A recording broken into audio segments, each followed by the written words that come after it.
Love. It's the one emotion that transcends boundaries, time, and language. And in Indian cinema, love has always been its beating heart. But if we think of love as Bollywood's most cherished muse, there are two schools of filmmaking that shaped its vision forever. Yash Jauhar's Dharma Productions and its sibling in sentiment, Yash Raj Films.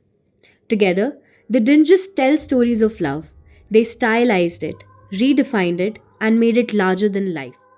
Yash Chauhar, the founder of Dharma Productions, was a visionary who understood that love is as much about feeling as it is about setting.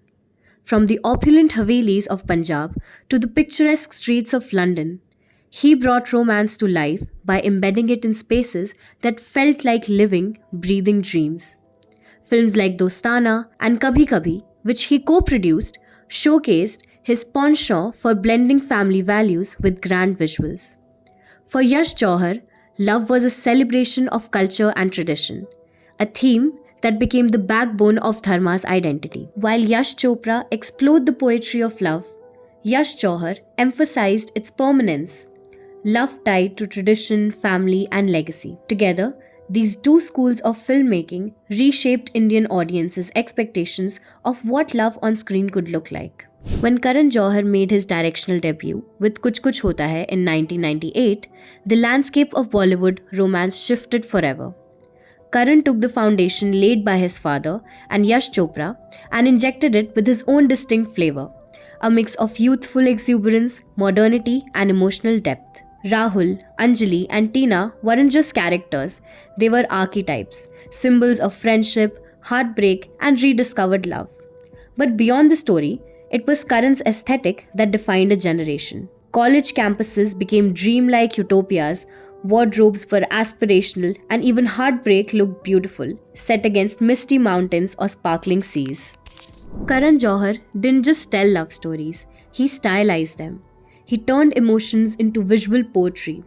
His characters expressed longing through glances framed against moonlit skies, pain through songs that became instant anthems, and joy in sequences so perfectly choreographed they felt surreal. Critics often accused him of indulging in excess, of creating a world too perfect, too polished. But therein lies his genius. Johar understood that cinema is escapism and love, as complex as it is, deserves to be celebrated in its most idealized form. At its core, Dharma cinema isn't just about romantic love. It's about every kind of love. Platonic, familial, self-love, and even unrequited love. In Ae Dil Hai Mushkil, Karan Johar explored the painful beauty of one-sided love, proving that heartbreak can be as cinematic as a happy ending. For all its acclaim, Dharma cinema hasn't escaped criticism. Accusations of promoting unrealistic lifestyles, elitism, and melodrama have followed Karan Johar throughout his career. Yet, he hasn't shied away from evolving. Films like Kapoor and Sons and Rocky Aur Rani Ki Prem Kahani blend Jauhar's signature aesthetics with deeply layered storytelling, proving that even amidst opulence, there's room for authenticity. Jauhar's true legacy lies in his ability to balance the aspirational with the relatable, creating stories that resonate with audiences across generations.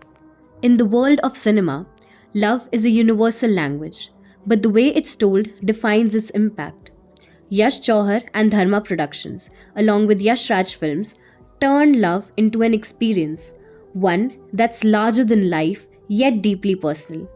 They made us believe in grand declarations, picturesque settings, and the magic of a simple palat. Karan Johar and his peers have ensured that this legacy endures. Through every chiffon sari, every tear-streaked face, and every song that makes our heart ache, the Dharma school of filmmaking continues to remind us that love, in all its forms, will always be worth celebrating.